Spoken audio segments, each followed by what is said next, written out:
রাধাকুঞ্জে এক তেঁতুল গাছ আছে, যেখানে রাধা কৃষ্ণের ঝুলনের দর্শন করেছিলেন রূপ গোস্বামী। তিনি দেখেন শ্রীকৃষ্ণ ঝুলনে উঠে রাধাকে ঝুলনে ওঠার কথা বলেন, তবে রাধারানী মানা করে দেন, কেননা কৃষ্ণ ঝুলন খুব জোরে চালান। তখন শ্রীকৃষ্ণ বচন দেন তিনি ঝুলন কখনো উঁচুতে উঠাবেন না। তখন রাধারানী ঝুলনে বসেন, সখীরাও ধাক্কা দিতে থাকে। তখন কৃষ্ণ ঝুলনকে উঁচুতে নিতে শুরু করে দেন। রাধারানী থামাতে বললেও তিনি থামান না, কৃষ্ণ কেবলই হাসতে থাকেন। তখনই সখীরা দেখেন ঝুলন এত উঁচুতে উঠে গিয়েছে যেটি পুরো গাছকে নিয়েই ঘুরছে। তখন রাধারানী চিৎকার করে শ্রীকৃষ্ণকে জড়িয়ে ধরেন। সখীরাও ভীত হয়ে পড়েন।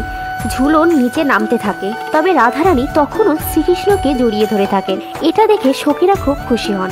আর এ দৃশ্য দেখে রূপ গোস্বামী আনন্দে বেহুশ হয়ে পড়েন। তবে যখনই তিনি ওঠেন দেখেন রাধা ও কৃষ্ণ সখীরা মিলে চলে গিয়েছে। দোলনাটি সেখানেই আছে আর গাছের ডাল সেভাবেই নিচু হয়ে আছে। রাধে রাধে।